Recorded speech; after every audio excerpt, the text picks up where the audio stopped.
Welcome back. Well, high gas prices are hitting Americans' wallets as the cost of energy goes up across the board.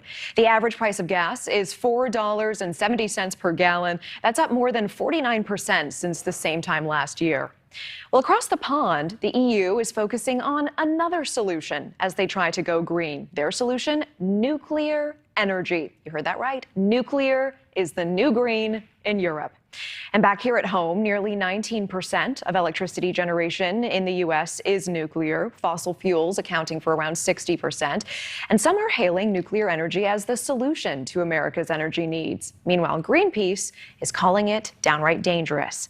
My next guest was one of the co-founders of Greenpeace, but left the organization because he believes that nuclear energy is the answer to a green future. That is Dr. Patrick Moore. He joins me now. Good evening to you. Nice to be with you. Now, Dr. Moore, this is a fairly big deal. You left Greenpeace, the organization you co-founded, over this issue, and we know that Greenpeace still believes that nuclear power is, quote, an unacceptable risk to environment and humanity. So why did you change your mind? Why is nuclear the answer for our environment? Well, there's two main reasons. One is because nuclear energy is the safest of all the electricity technologies we have in terms of causing harm to people working in the industry and to the general public. There are more than 100 nuclear plants operating in the United States and Canada, for example, and no one has ever been injured by radiation from these plants. Chernobyl was a complete exception. The Russians built a really bad design reactor, and one of them went nuclear. No other nuclear plant in the world has ever had that kind of nuclear accident. Fukushima and 3 Mile Island, which are also mentioned all the time about nuclear accidents, did not harm anyone, never mind kill anyone from radiation. The second reason is because nuclear energy can actually replace fossil fuels better than any other technology we have, including hydroelectric. Those three, fossil fuels, which are gas, coal, and oil, along with hydroelectric and nuclear, are the main energy sources that run 24/7. This wind and solar binge that we are on now is a dead end. They only work a third of the time. And so nuclear is the one technology that can actually replace a lot of the fossil fuels, not because of CO2 or climate change, but because fossil fuels are precious and we should save them for things that can only be done with fossil fuels, like flying airplanes and large trucks and big farm equipment. We can run nearly everything on nuclear energy that is stationary, all buildings and all the other things that steel works and huge energy consumers are now using fossil fuel energy, gas and coal, to do things that nuclear energy can do. And the stock of nuclear energy is so much larger than that of fossil fuels that that's the way we should be going. And it is completely ridiculous for people who want to end the use of fossil fuels to oppose nuclear energy when there is no rational reason to do so. Well, speaking of fossil fuels, obviously gas prices are so high, the administration is encouraging Americans to buy electric cars. It's another question if they can actually afford them. But do you believe that all American cars could run on nuclear energy, and by when? Of course they could. But right now they're talking about charging the cars with fossil fuel energy if they don't allow nuclear energy to exist. What else are you going to use? Because the wind and solar only work a third of the time.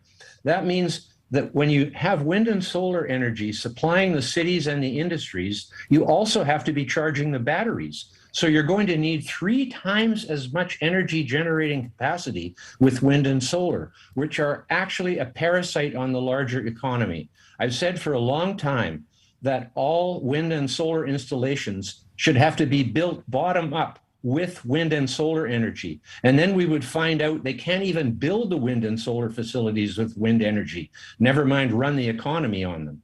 This is a huge mistake that has been made to think that wind and solar are so-called green, which actually has no definition. And the fact that the Europeans have declared natural gas and nuclear to be green, I think that is a very smart move, because the idea of green is totally not a science word. It's a political word. And so what they're saying there is let's go for gas and nuclear so that we don't have to basically starve to death on our energy system by using wind and solar. Well, and Dr. Moore, I mean, you did mention 3 Mile Island before in Pennsylvania, certainly the closest thing we've ever had to a full meltdown here in the U.S. Can you understand people's fear? Because nuclear sounds great, but when it does go wrong, gosh, is it devastating for both humans and the environment? Actually, nothing devastated happened with 3 Mile Island. No one was injured, never mind killed, not one person. And the same is true of Fukushima. 20,000 people died from the tidal wave, from the tsunami that came in, but nobody died from nuclear reactor failure. Yes, it was the Japanese, they should be taken to account for not being very smart about where they put their nuclear reactors, but it still didn't kill anybody. I mean, even if people didn't die, wouldn't you agree there was still a large environmental impact? From the nuclear reactor? No, there was none. There's no measurable reactor impact. And CNN had a headline during the Fukushima accident which said, "Nuclear crisis deepens as bodies wash ashore," as if the tsunami victims had something to do with the nuclear reactor. That's the kind of propaganda that comes around nuclear energy. It is the safest electricity generating technology that we have, safer than hydroelectric. Actually, 250,000 people died in China from one dam rupture of a hydroelectric dam. And I'm in favor of hydroelectric, and they should have built a better dam. But the fact of the matter is that nuclear energy is the safest of all these technologies in terms of the number of deaths that have occurred. And Chernobyl was the only one that caused deaths, 56 deaths, according to the World Health Organization. People say there was hundreds of thousands of people died, but apparently they have no names or gravestones. And so the fact of the matter is that nuclear is safe, and we should, if we want to reduce the amount of fossil fuels, for whatever reason, I think it's because they're precious and should be preserved for the uses that they need them for, like aircraft and big trucks and tractors and other farm equipment. We could replace almost every other use of fossil fuels with nuclear energy. Thank you for watching. Go to newsnationnow.com to find NewsNation on your television provider. And don't forget to click the red subscribe button below to get more of NewsNation's fact-driven, unbiased coverage.